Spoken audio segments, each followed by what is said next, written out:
Nous sommes en train de vivre des moments particuliers. Plein d'incertitudes, mais le pire n'est jamais certain. Nous avons créé notre propre société de gestion pour nous permettre d'investir sur les grands projets industriels.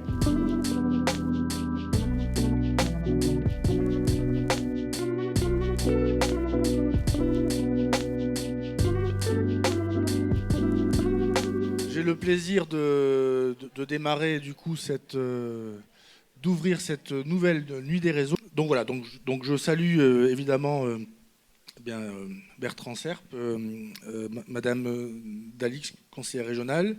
Je salue Monsieur Karl, maire de Blagnac. Je salue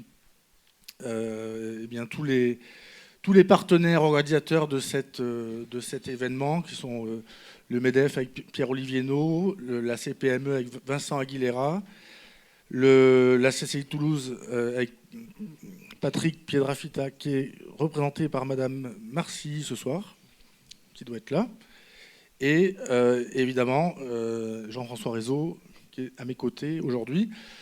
Voilà, pour vous dire que cette nouvelle édition, déjà, elle se situe dans un lieu absolument magnifique. Alors c'est une première pour moi aussi, donc je ne sais pas si vous aviez déjà visité, mais dans ce lieu magnifique et symbolique et historique de ce qui se passe de notre industrie régionale, dont on peut être très fier.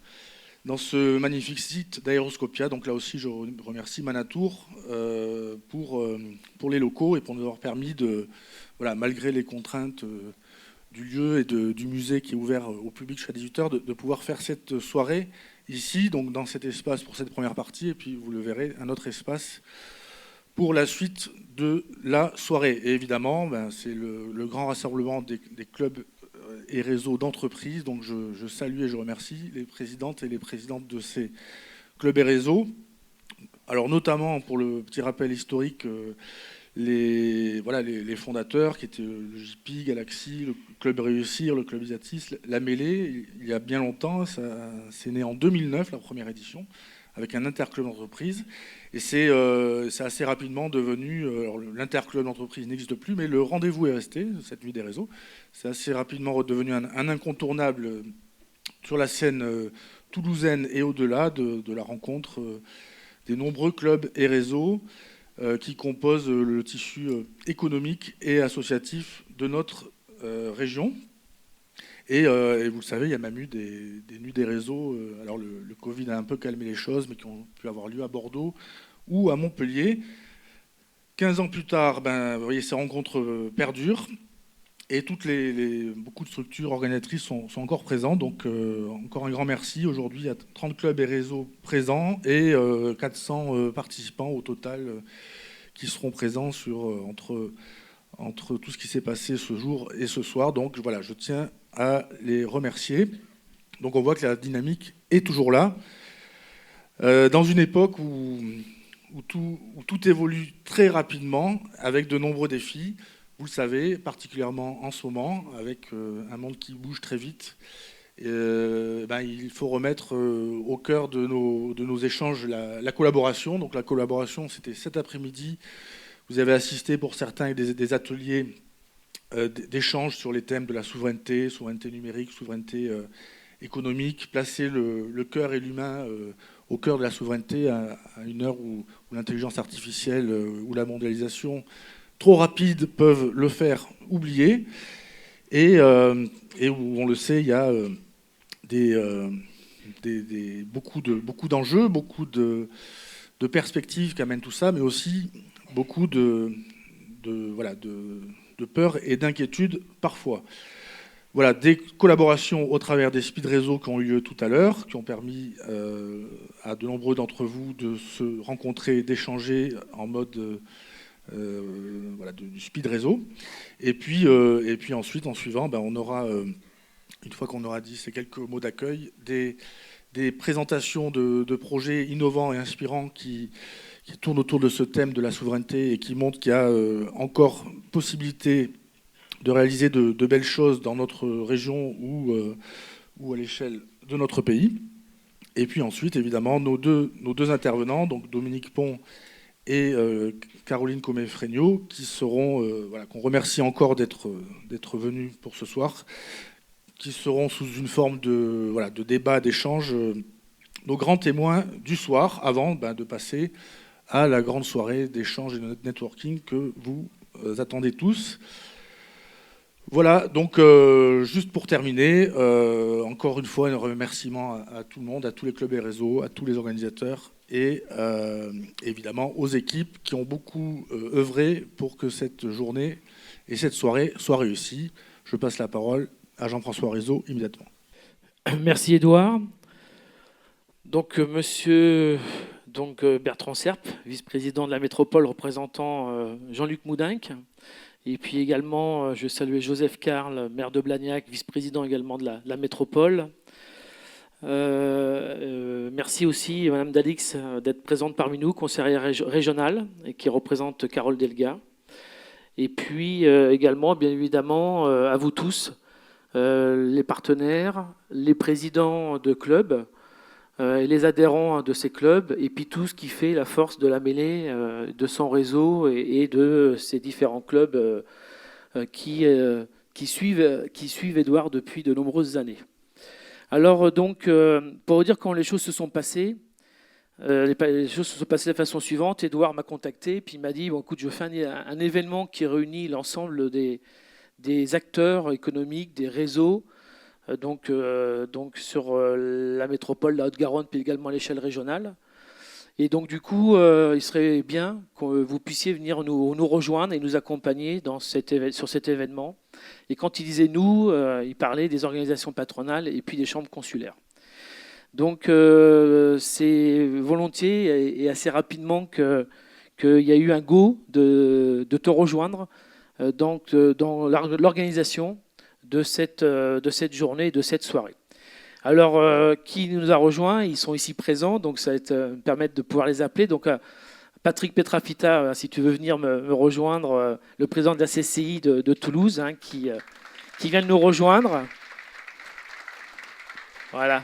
Là, c'était pas... Véronique, bien évidemment, si tu veux aussi nous rejoindre, parce qu'effectivement, Patrick était annoncé un peu plus tard, mais puisqu'il... Voilà. Non, mais écoute, donc j'appelle Véronique quand même, voilà. Merci Véronique, merci d'être ici présente. Et puis, bien évidemment, pour la CPME, Vincent Aguilera. Et pour le MEDEF 31, Pierre Olivieno. Pierre Olivieno qui ne pouvait pas être avec nous ce soir, puisqu'il est actuellement sur les plateaux de télévision de France 3. Pour invoquer un sujet d'actualité, un sujet brûlant que vous avez tous en tête. Donc voilà l'ensemble de la team qui a accompagné la mêlée ouverte dans cette organisation de cet événement et qui a relayé l'information et qui a contribué chacun à sa façon donc à la réussite de cette soirée et de cet après-midi. En tant que chambre consulaire, on a un établissement public, un devoir de réserve.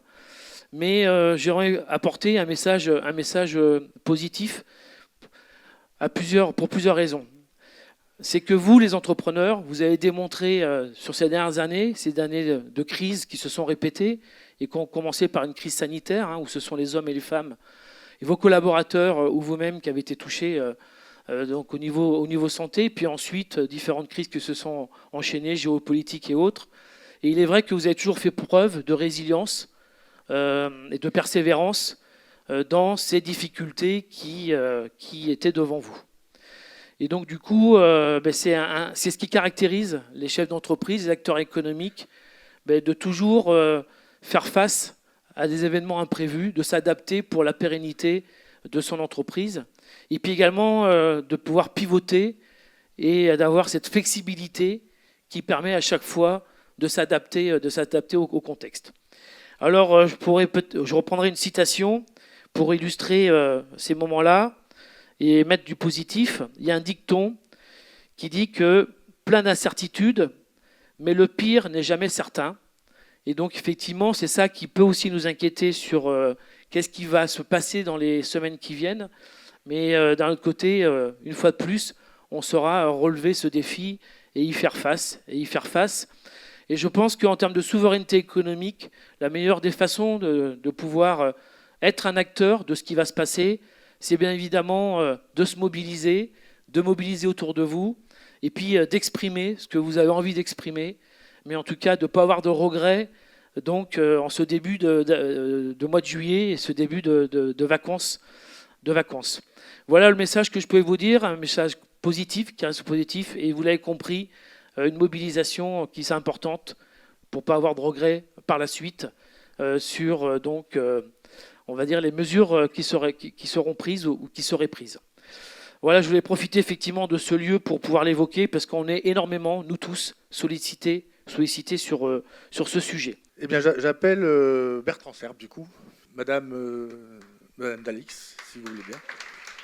Donc bonsoir à toutes et à tous. Donc je suis évidemment ravie d'être avec vous ce soir. C'était important pour la présidente de région Carole Delga, que j'ai le plaisir de représenter ce soir, d'être présent à vos côtés, aux côtés de la mêlée, pour saluer le travail que vous engagez au travers de l'association.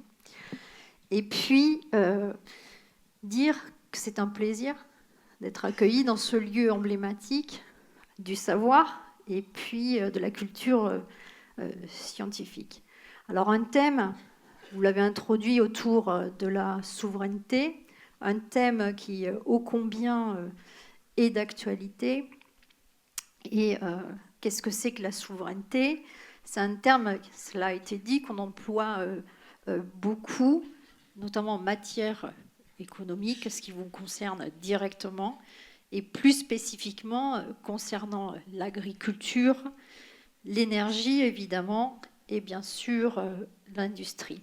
Et c'est un objectif, la souveraineté, qui redéfinit les contours de notre indépendance et de notre indépendance économique. Eh bien, dans la région Occitanie, sous l'impulsion de Carole Delga, nous avons déployé déjà un certain nombre de mesures pour garantir notre souveraineté. Ce n'est pas la souveraineté pour nous, on est déjà dans le mouvement. Effectivement, on ne part pas de nulle part et grâce à votre action, à l'action collective des acteurs économiques, eh bien, on peut dire que depuis une dizaine d'années, la région est la première en termes d'évolution du PIB. Nous sommes aussi la région qui investit le plus en recherche et développement à l'échelle nationale et quasiment européenne. On est pionnier aussi, on est très implanté, vous le savez, sur l'aéronautique, le spatial et désormais sur le podium des biotech. L'autre secteur sur lequel nous sommes en action, c'est évidemment celui de l'énergie et celui de l'énergie renouvelable. Pour être souverain, pour être indépendant, il faut qu'on puisse maîtriser la chaîne d'énergie. Évidemment, sortir de notre dépendance aux énergies fossiles et nous engager sur les énergies renouvelables.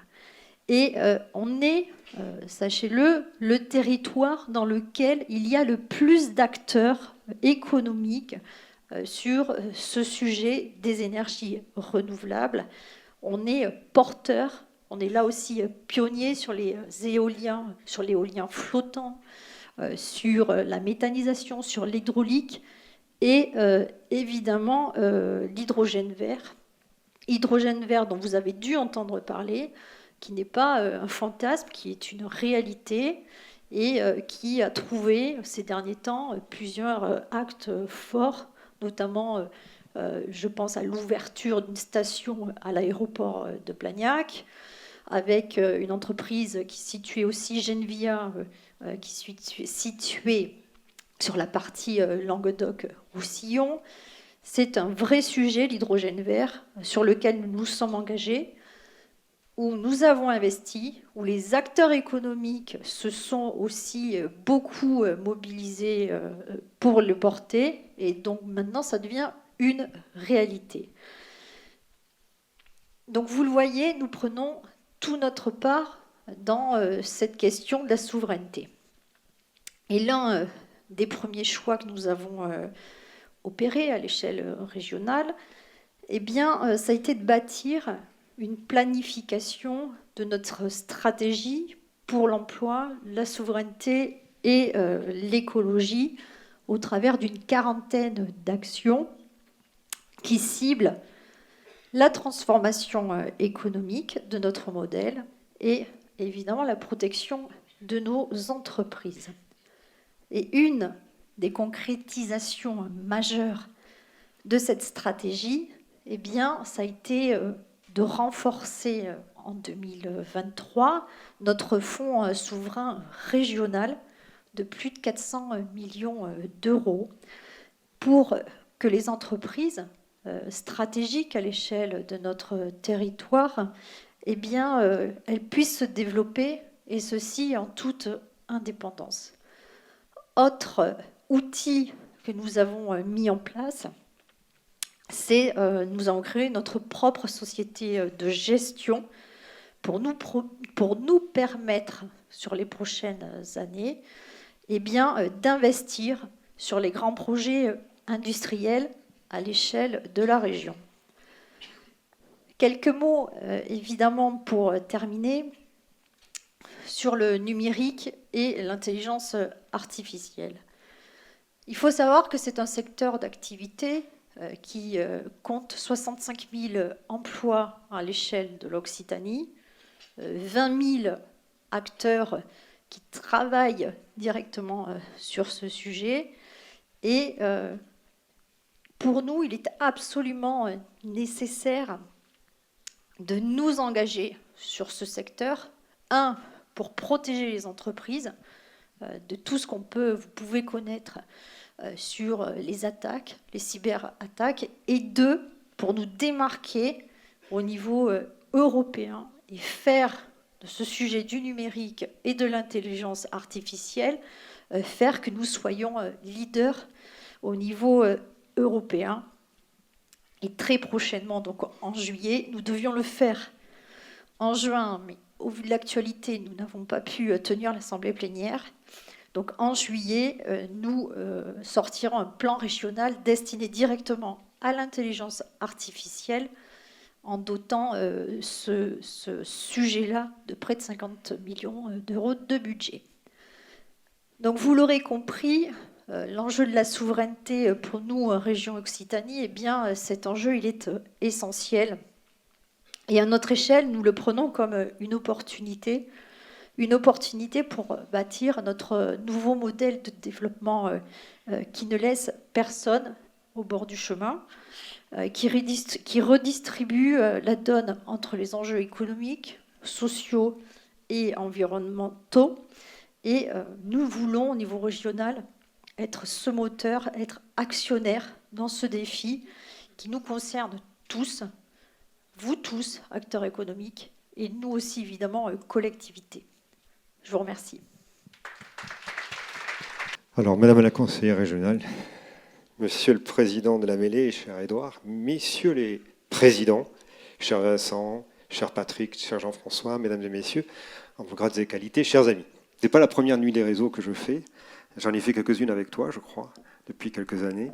Et c'est toujours un plaisir de vous retrouver ici, les milieux économiques, les milieux entrepreneuriaux, les milieux de l'innovation, pour essayer d'échanger, pour essayer aussi de se rassembler dans un moment où, effectivement, on l'a dit en introduction, nous sommes en train de vivre des moments particuliers pour notre démocratie en France.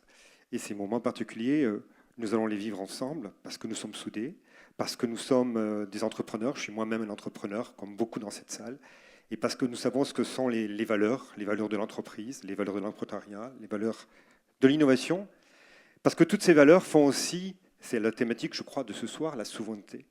La souveraineté, comme tu le disais très justement, Édouard, la souveraineté industrielle de nos territoires, de Toulouse Métropole, la souveraineté aussi du numérique, on en a parlé, c'est important d'en reparler, la souveraineté alimentaire, bref, tout ce qui fait la réussite de nos territoires et les engagements que nous prenons tous les jours, au quotidien, tout ce que nous sommes, dans ce que nous faisons et pourquoi nous le faisons. Alors cette souveraineté, elle est cruciale. Elle est cruciale parce que dans un monde compliqué, dans un monde où la concurrence internationale, et cher Patrick, tu le sais, c'est pas à toi que je dirais le contraire, il est très important de pouvoir se dire que, à la fois vous, les entrepreneurs, nous, les pouvoirs publics, nous sommes là pour vous aider, pour vous accompagner, parce que nous sommes pour la réussite de nos territoires. Et la réussite de nos territoires, c'est quoi? C'est effectivement produire, c'est effectivement vendre, c'est effectivement faire créer du pouvoir d'achat, et c'est de l'emploi. Et c'est de l'emploi pour nos citoyens, pour nos Toulousains, pour nos métropolitains. Et ça, c'est la plus belle chose que nous pouvons faire, nous tous ici, parce que vivre sa vie, c'est vivre son emploi, c'est vivre son logement, c'est vivre sa famille avec sa famille, c'est vivre finalement sa vie au quotidien, et c'est pas toujours très facile, même quand on est dans un territoire comme Toulouse, qui, je le répète, honoré de tous ses succès, avec bientôt 3e ville de France, une attractivité importante, plus de 10 000 personnes qui arrivent vivre et travailler chaque année sur le territoire métropolitain, avec bien sûr l'aéronautique, le spatial, mais pas que, tu as cité le numérique bien sûr, tout ça c'est plus de 50 000 emplois sur Toulouse Métropole, et puis c'est l'innovation.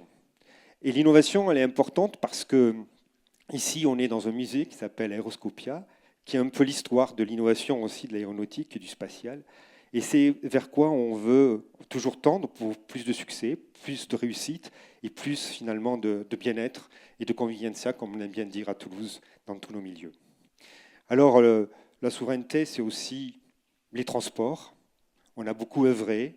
Jean-Luc Boudin, on en parlait encore ce matin, pour la LGV, qui sera, on l'espère, 2030-2032 à Toulouse, avec un TGV qui nous amènera à 3 heures à la capitale, comme on dit. Ça, c'est important. Ça fait partie aussi des grands projets qui font l'attractivité du territoire. Mais c'est aussi un magnifique équipement, le MIT, qui est juste à côté d'ici, qui œuvre au quotidien pour l'attractivité des Toulousains et des métropolitains. Et puis, pour parler d'un sujet que l'on connaît bien, Édouard, celui de la transition digitale, c'est le campus numérique du Grand Matabio, 50 000 m² consacrés donc à l'intelligence artificielle, la cybersécurité, avec le campus cyber, 60 millions d'euros qu'on va investir la métropole pour ce grand projet, pour accueillir des startups, de l'innovation, des entreprises, mais aussi la recherche, mais aussi Anity, qui vient d'être le cluster sur l'intelligence artificielle, qui vient d'être honoré de 20 millions d'euros pour ces projets. Tout ça fait finalement notre réussite. Alors, cette soirée, elle est importante parce que c'est important de se retrouver, on l'a dit. C'est important d'échanger, on l'a dit. C'est important de créer. Parce que la création, elle se fait aussi en échangeant. Et on s'enrichit toujours de la différence. Moi, j'ai toujours eu ce concept dans ma vie. Et c'est important d'être tous différents pour finalement quoi? Pour finalement le bonheur de tous. Alors, moi, ce que je voulais vous dire, cher Jean-François, pour rebondir sur tes propos introductifs, on va avoir des moments un peu compliqués politiquement. Effectivement, il faudra chacun être devant ses responsabilités, savoir quel est le choix à faire. Je pense que nous tous ici, nous avons tous fait des choix. Nous faisons tous des choix au quotidien. Et ces choix-là, je pense qu'ils seront les meilleurs pour la France. Je vous remercie.